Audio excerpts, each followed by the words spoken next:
देश के कई राज्यों में बाढ़ बारिश से हाल बेहाल। छत्तीसगढ़ के बिलासपुर में बीच मझधार में फंसी जान।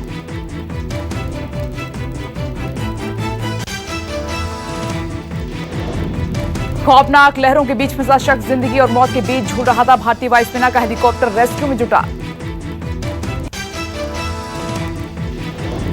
हेलीकॉप्टर से एक रस्सी फेंकी गई। रस्सी की डोर पकड़कर शख्स को सुरक्षित बचाया गया। स्थानीय प्रशासन ने राहत की सांस ली। छत्तीसगढ़ के कई जिलों में 2 दिनों से लगातार बारिश हो रही है। कई नदियां उफान पर हैं। 11 राज्यों में बाढ़ बारिश का कोहराम। NDRF alert. गृह मंत्रालय की बाढ़ बारिश पर नजर।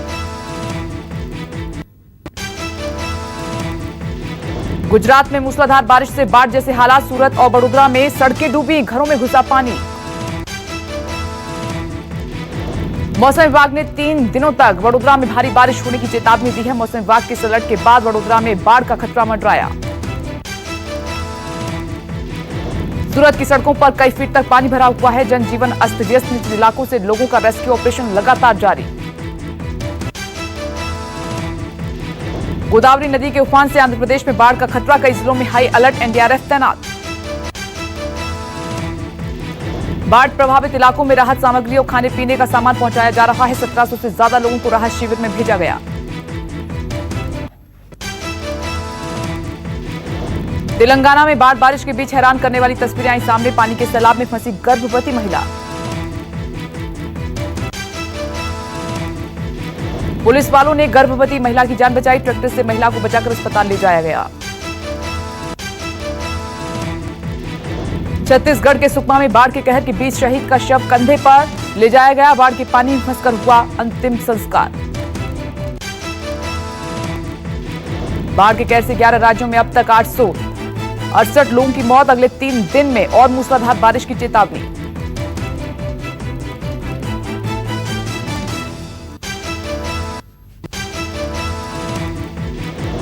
जम्मू कश्मीर के बारामूला में आतंकी हमला। सीआरपीएफ के एक अफसर और 2 जवान समेत 3 शहीद। बारामूला के क्रेरी इलाके में आतंकी हमला। सीआरपीएफ की पेट्रोलिंग पार्टी पर आतंकियों ने की जोरदार फायरिंग। हमले के बाद आतंकी भागने में कामयाब हो गए। पूरे इलाके को घेर दिया गया है और सर्च ऑपरेशन जारी है। पिछले कुछ दिनों में आतंकियों की ओर से पुलिस पार्टी और सेना के काफिले पर हमले में तेजी आई है। अभी 2 दिन पहले ही बारामूला के सोपोर में एक सेना की टुकड़ी पर हमला किया गया था। जम्मू कश्मीर में चल रहे ऑपरेशन से आतंकी बौखलाए हुए हैं। हाल में आतंकियों ने गाड़ी चोरी की, जिसके बाद खुफिया एजेंसी ने बड़ा अलर्ट जारी किया है। पाकिस्तानी एक्ट्रेस सबा कमर के खिलाफ एफआईआर। मस्जिद के अंदर शूट किया था वीडियो। विवादों में हिंदी मीडियम में काम कर चुकी पाकिस्तानी एक्ट्रेस सबा कमर। लाहौर पुलिस ने सबा कमर और सिंगर बिलाल सईद ने मस्जिद में वीडियो शूट किया था। सबा कमर के खिलाफ पाकिस्तान में जबरदस्त प्रदर्शन। लोगों ने की जमकर नारेबाजी।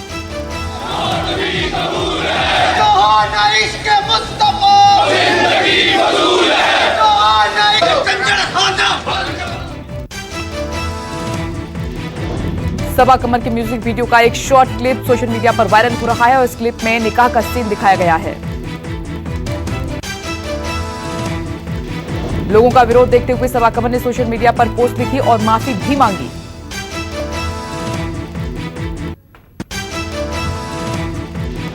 सुशांत केस में ईडी की जांच लगातार जारी है। मनी लॉन्ड्रिंग के तहत रिया चक्रवर्ती के सीए रितेश शाह को एक बार फिर ईडी ने पूछताछ के लिए बुलाया। रितेश से रिया चक्रवर्ती के लेन देन, कमाई और खर्चों के बारे में पूछा जाएगा और इससे पहले रितेश शाह से 3 बार पूछताछ हो चुकी है। ईडी अब तक सुशांत सिंह राजपूत केस में कई लोगों से पूछताछ कर चुकी है। रिया एंड फैमिली समेत सुशांत की बहन नीतू सिंह से भी पूछताछ हुई थी। सुशांत के सीए सुशांत की पूर्व मैनेजर श्रुति मोदी दोस्त सिद्धार्थ पिठानी से कई बार प्रवर्तन निदेशालय ने पूछताछ कर चुका है और सुशांत के 15 करोड़ के हेरफेर के बीच ये जांच हो रही है। सुशांत केस में रोज नए नए तथ्य सामने निकल कर आ रहे हैं और इसी कड़ी में सुशांत और उनके दोस्त कुशल जावेरी की बातचीत का चैट वायरल हुआ है। सुशांत की मौत से 12 दिन पहले 2 जून का है ये चैट। व्हाट्सएप चैट से कहीं नहीं लग रहा कि सुशांत डिप्रेशन में थे।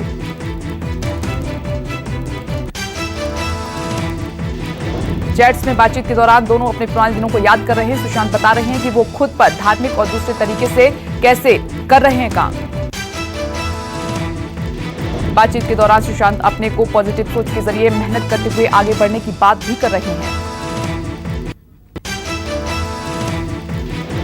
भारत में कोरोना से मौत का आंकड़ा 50,000 के पार, 26 लाख से ज्यादा संक्रमित। एक दिन में 63,000 से ज्यादा नए केस आए सामने। 24 घंटे में 944 लोगों की जान चली गई। स्वास्थ्य मंत्रालय के आंकड़ों के मुताबिक कोरोना के कुल केस 26,42,300 से ज्यादा हैं। देश में एक्टिव मरीज करीब 7 लाख हैं। पिछले 11 दिनों में कोरोना से करीब 10,000 लोगों की जान चली गई। जान गंवाने वालों में कई वीवीआईपी भी शामिल हैं। सही होने वाले मरीजों का आंकड़ा भी बढ़ रहा है। ठीक हुए लोगों की संख्या 19 लाख के आंकड़े को पार कर चुकी है। कोरोना के सबसे अधिक केस महाराष्ट्र में ही हैं। महाराष्ट्र में एक दिन में कोरोना के 11,000 से ज्यादा मामले सामने आए हैं। महाराष्ट्र में कुल मरीजों का आंकड़ा 6 लाख के करीब पहुंच चुका है। महाराष्ट्र में 1.5 लाख से अधिक एक्टिव केस हैं। देश में कुल मौतों का करीब 40% महाराष्ट्र में मौत हुई है और कुल 50,000 केस में करीब 20,000 मौतें अकेले महाराष्ट्र में हुई हैं। महाराष्ट्र के बाद तमिलनाडु में 5,000 से अधिक, दिल्ली में 4,000 से अधिक और यूपी बंगाल में 2,200 से अधिक मौतें हुई हैं। दिल्ली में 24 घंटे में 1,200 से ज्यादा नए मामले सामने आए। दिल्ली में अब तक 1.51 लाख मरीज हो चुके हैं ठीक। भारत में कोरोना की टेस्टिंग 3 करोड़ के पार हो चुकी है। डेथ रेट घटकर 1.93% हुआ। आईसीएमआर के मुताबिक 16 अगस्त को 7,31,697 लोगों का टेस्ट किया गया। कुल टेस्टिंग की संख्या 3 करोड़ 41 लाख से ज्यादा हुई। दिल्ली में कोरोना वायरस संक्रमण से रिकवरी रेट और बेहतर हुआ है। रविवार को रिकवरी रेट 90% से अधिक हुआ। दिल्ली में इस बार मुहर्रम पर नहीं निकलेगा जुलूस। गणपति पंडाल भी नहीं सजेंगे। दिल्ली सरकार के आपदा प्रबंधन प्राधिकरण ने निर्देश जारी किए हैं। कहा कि घर में ही लोग त्योहार मनाएं।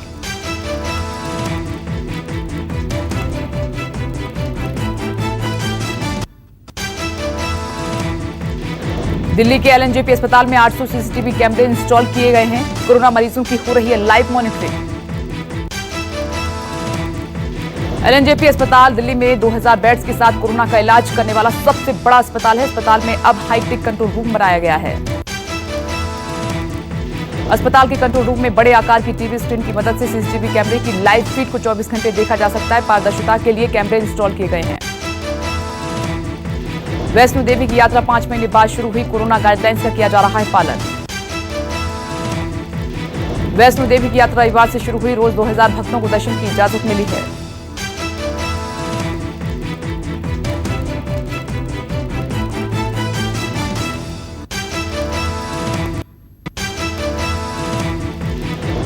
पंजाब कैप्टन कैबिनेट के एक और मंत्री कोरोना की चपेट में। गुरप्रीत सिंह कांगड़ कोरोना संक्रमित। घर में ही चल रहा है कांगड़ का उपचार। निजी स्टाफ सुरक्षा गार्ड का भी टेस्ट। संपर्क में आए अधिकारियों को क्वारंटीन होने के लिए कहा गया। बिहार सरकार में मंत्री विनोद कुमार सिंह को ब्रेन हेमरेज हुआ। पटना के अस्पताल में भर्ती विनोद कुमार सिंह पिछले दिनों कोरोना से संक्रमित भी हुए थे। यूपी के कैबिनेट मंत्री चेतन चौहान का रविवार को निधन हुआ। गुरुग्राम के अस्पताल में चेतन चौहान को उन्होंने आखिरी सांस ली। चेतन चौहान का निधन कार्डियक अरेस्ट के कारण हुआ है। जुलाई में कोरोना संक्रमित पाए गए थे और तब से अस्पताल में एडमिट थे। लखनऊ के केजीएमयू में प्लाज्मा बैंक शुरू। कोरोना पीड़ितों को मिलेगी नई जिंदगी। कोरोना रोगियों के लिए राहत की खबर है। प्लाज्मा डोनेशन करने के लिए प्रशासन ने उन लोगों से अपील की है जो अब कोरोना की जंग जीत चुके हैं। उत्तर प्रदेश की गवर्नर आनंदीबेन पटेल ने वीडियो कॉन्फ्रेंसिंग के जरिए प्लाज्मा बैंक का उद्घाटन किया। राज्यपाल आनंदीबेन पटेल ने कहा कि कोरोना काल में प्लाज्मा थेरेपी कारगर है।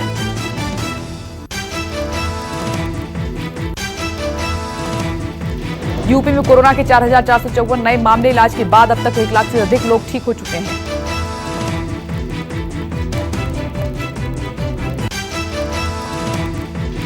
मध्य प्रदेश में 24 घंटे में कोरोना के 1000 से ज्यादा केस सामने आए हैं। राजस्थान में 24 घंटे में कोरोना के रिकॉर्ड 1300 केस आए हैं।